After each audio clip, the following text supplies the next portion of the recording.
आज का स्लोगन, सेवा से जो दुआएं मिलती हैं वे दुआएं ही तंदुरुस्ती का आधार हैं। आप सेवा करो, खूब सेवा करो, कर्मणा मनसा वाचा, जो भी सेवा का मौका आपको मिले छोड़ो ही मत।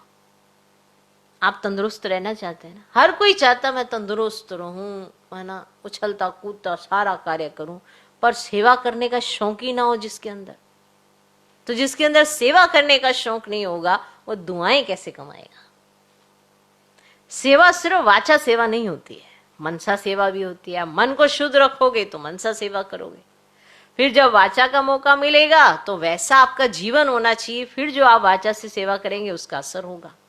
कर्मना सेवा कोई भी चांस हो तो वो छोड़ना ही नहीं चाहिए। तो जब ये सब हम करते हैं तो दुआएं मिलती हैं। कोई सोचे कुछ करे ही ना और मेरे पास दुआओं का खाता बढ़ता जाए, ऐसा होता नहीं है। तो तीनों प्रकार से सेवा करनी होती है, फिर दुआओं का खाता बढ़ता है और फिर आप अपने आप में तंदुरुस्ती फील करते हैं। भले शरीर पुराना है पर जो तंदुरुस्ती मन की है ना, वो होनी बड़ी जरूरी है। तन की बीमारी हावी तब होती है जब मन बीमार होता है, वरना तो हरेक को तन की बीमारी लगी हुई है, पर किसी पर हावी है किसी पर नहीं है।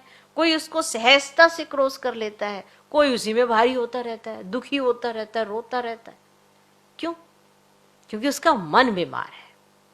तन तो जो बीमार है उसको दवाई से भी आप ठीक कर सकते हो, इतना माना साइंस ने इतनी दवाइयां दी हैं कि आप उसको ठीक कर सकते हो। और अगर मन ठीक है ना तो दवाई भी असर तभी करती है, वरना दवाई भी असर ही नहीं करती, क्योंकि आपका मन ही इतना बोझिल है। तो आपको तंदुरुस्ती चाहिए, सेवा करो, दुआएं लो, सब तरह की सेवा। अगर मैं अवेलेबल हूं और मेरे सामने कोई सेवा है और मैं इग्नोर कर दूं तो दुआएं इकट्ठी नहीं होंगी।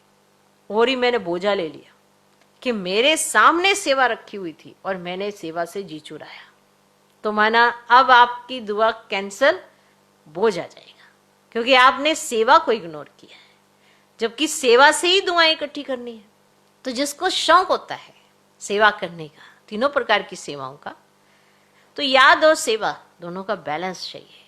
और सेवा करते हुए याद में रहना भी बड़ा जरूरी है, तभी आप लाइट माइट रहोगे, अच्छी सेवा कर पाओगे।